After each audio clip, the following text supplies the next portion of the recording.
Video games are evil. They cause aggression. They destroy the psyche of teenagers. If this is true, then I must be a dangerous person, because I've been playing them for years. But I haven't robbed a single bank. I haven't shot anyone, and my values are still intact. So maybe the problem isn't with games. Let's be honest. Have you met many people in real life whose psyche or life values have been destroyed by video games? I guess only few. I tend to sometimes hang out in the virtual world for a while, and I have my own reasons. The reasons I'll share with you today are why playing consoles or PCs can sometimes be not only enjoyable, but also beneficial, how games helped me learn a foreign language, why games shouldn't be seen solely as entertainment, but also as art, and how you can see games from a different perspective. To support my arguments, I'll be featuring both my own and other videos in the background, but only games I've played at one time or another. Let's embark on a fascinating journey into the universes beyond the screen. I'll start with perhaps one of the most controversial examples to prove my point. Video games aren't evil. We've all heard of the GTA series.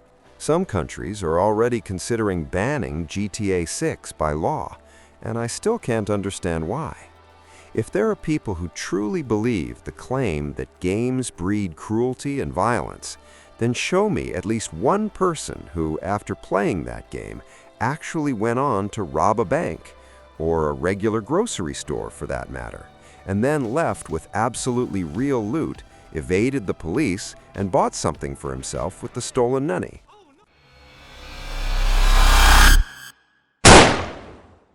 I don't know anyone like that, for example, but I know full well that this game has exactly the opposite effect. If you're in a bad mood, you log in, get mad, do something you'd rather not do in real life, log out, take a breath, and move on with your life. It's a universal sandbox for both fun and imagination, an open world that lives its own life, separate from you, and into which you can either integrate yourself or bring a little chaos. Sometimes it seems like the only thing the game has to offer is endless chaos. You can create it alone or in a team. That's the easiest part. You need nothing more than a weapon and a couple of equally crazy friends. However, when this style of play gets boring, another stage begins, a more creative one. To prove this, I invite you to visit one of the most atmospheric places in this game, the nightclub. It's here that most people experience freedom and relief from chaos. And it's no surprise, because it's here that the race for money, which can only be obtained through crime, ends.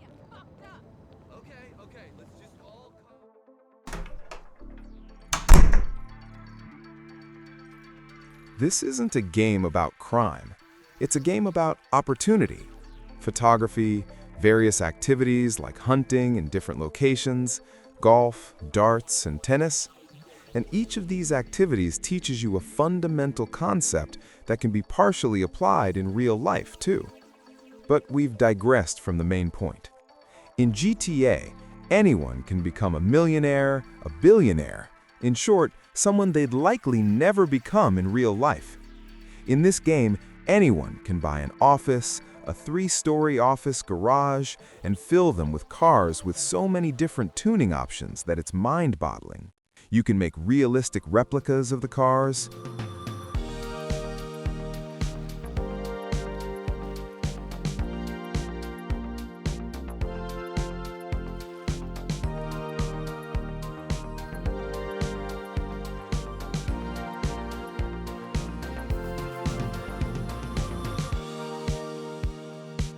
You can also create clean, realistic tuning.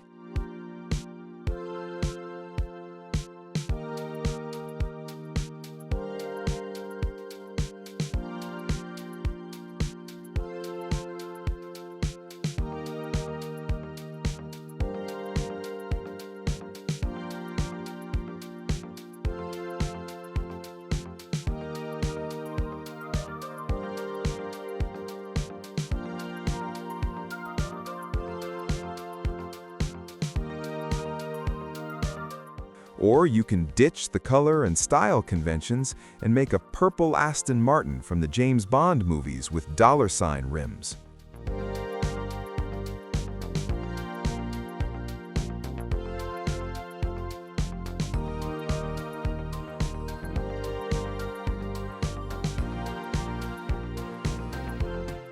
Or you can paint the car fully pink with sakura flowers as a livery on top.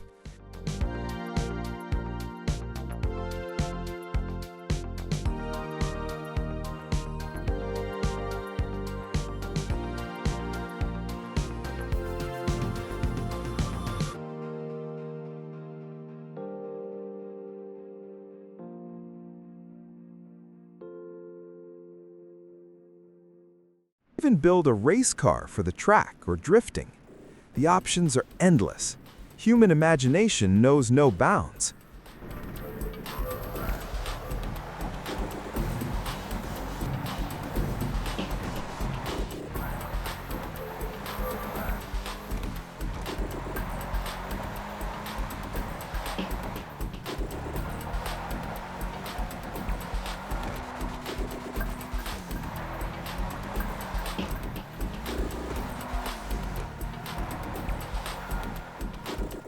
So does humor.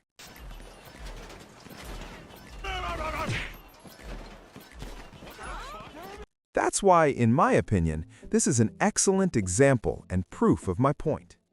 But let's step away from the gaming world itself and focus on something slightly different. For those whose native language is not English, video games are an excellent source for expanding vocabulary, idioms, expressions, and even grammar examples. Games with rich dialogue and a well-developed world can help not only relax, but also learn something new. The main thing is to simply listen and remember. Let's go back to GTA as an example. It's full of various expressions and words, including slang that can be memorized for future reference. There's an empty lot behind, and no one should pay attention to us back there. I like it. Man, the place is remote. It's got the right amount of foot traffic.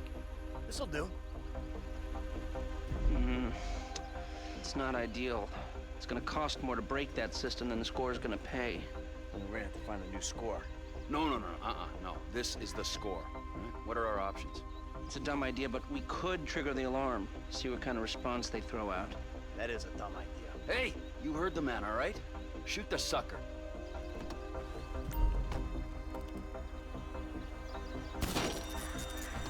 Okay, I brought my police scanner. Drive over to the gas station opposite the bank, and we'll monitor chatter. All right. This is Toledo-based security services frequency. We have a code 30 Adam. Alarm going off at Blaine County Savings Bank. All cars in the area, please respond. Toledo cars 3, 6, 9, and 1 will be there in 50 seconds. Roger that. 4 units. Backup team at station is available. They've dispatched 4 cars in 60 seconds and more on standby. And it isn't even 30 Victor shots fired. Oh, this is a real headache. What do you got on the clock? 40 seconds. This is Toledo Security. Any updates on the code 30 Adam? Backup ready to mobilize. This is not normal. The response is out of proportion. Cops in this county are dirty. The alarm just went off on their piggy bank. This is them. What is that, a 67-second response time? 4 cars. More in the wings. Bad cops, guarding dirty money. Fuck how many? We can take this. Wait right here. We'll see if anything about their routine suggests a weakness. Toledo radio, this is Toledo car 3. We have a code 12, false alarm, possibly triggered intentionally. Roger that. We're gonna set up checkpoints on the Great Ocean Highway and the Sonora Freeway. Car-to-car searches and record checks. Checkpoints? Searches? Fuck this! I ain't getting caught because Lester needs a wheelchair. If you want to look at another example, Soma would probably be a good one. Yes, it's a horror game, but that's precisely what makes it so good. The dialogue is written in a highly organic, realistic, and atmospheric way. Among the main character's dialogue, one moment stands out, spoiler alert, when Simon descends the elevator into the abyss after the Omicron station. Catherine's monologue can be considered a benchmark for purity of English speech, thanks to the details and words she uses. Say anything. When I was little, I used to climb the stairs all the way to the top of the building. And I can still feel how I had to, tuck my arms so I could push the heavy steel door open. Well, the first time that I dared go up there, I stepped out onto the roof and watched the smog rise and fall over Taipei.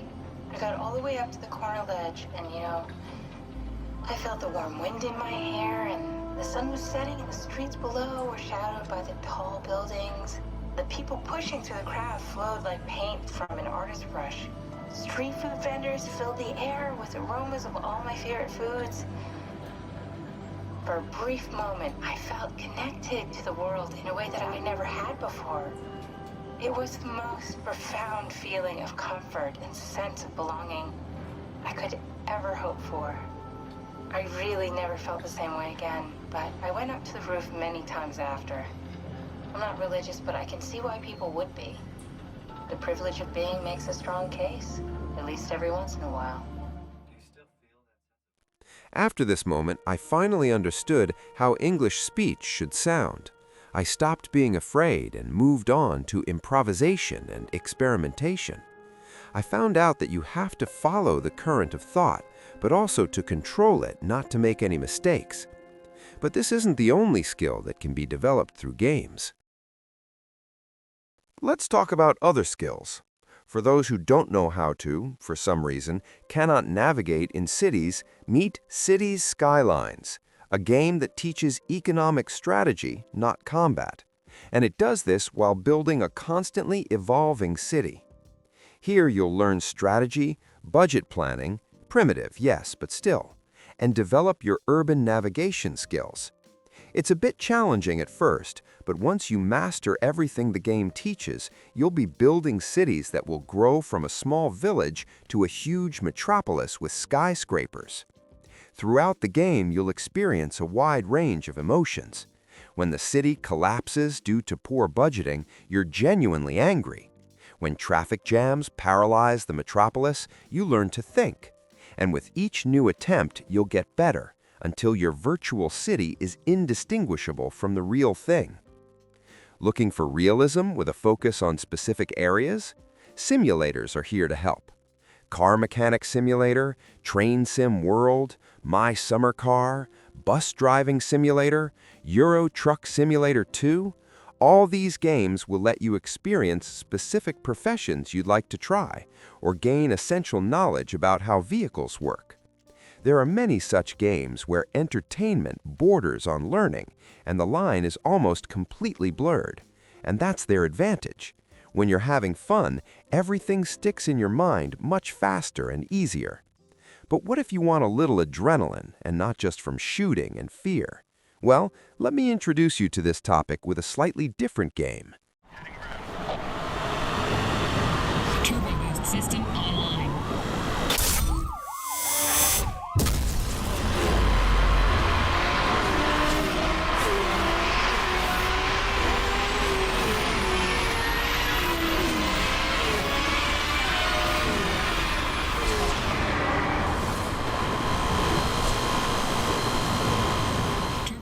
Yes, the topic of cars is still not over.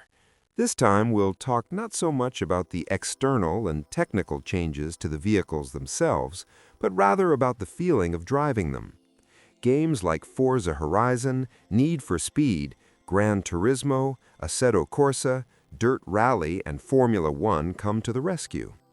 Each of these games is great in its own way, but they all share one thing in common: the feeling of unbridled speed, the roar of the engine, the squeal of brakes, and the screech of tires on the pavement. If you've always wanted to understand, at least partially, what it's like to drive at insane speeds on a track or in the city, and most importantly, without the police, then this is the place for you. Enjoying fast driving and learning to do so is also a rewarding and, to some extent, fun activity. However, even here there are surprises. Some sim racers are recruited by real-life racing teams. Jan Mardenborough, a former Gran Turismo player, is now a professional racing driver who has competed in numerous races across various classes, including open-wheel championships. And he's not alone.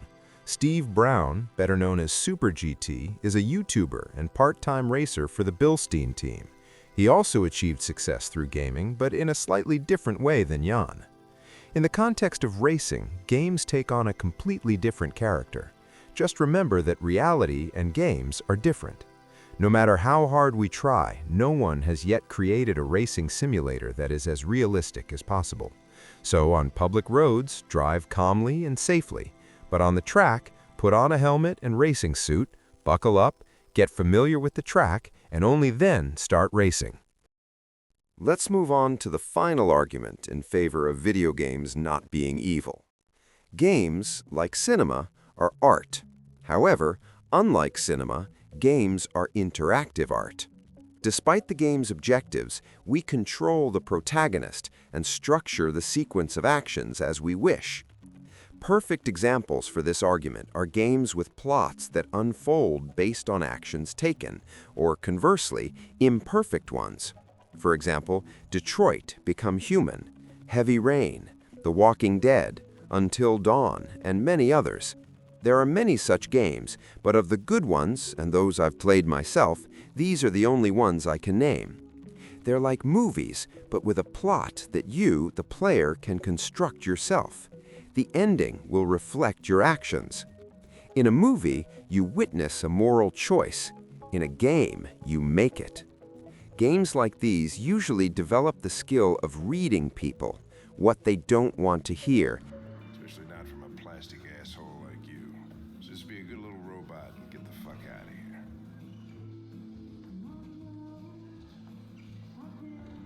Lieutenant Anderson, I must inform you that I intend to file a report on your behavior.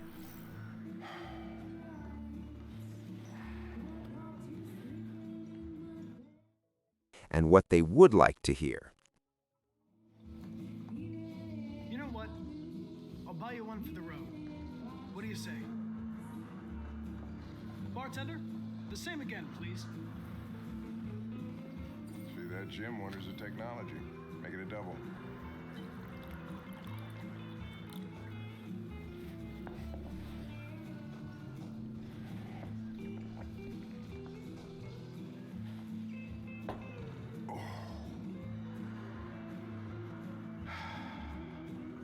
Did you say homicide?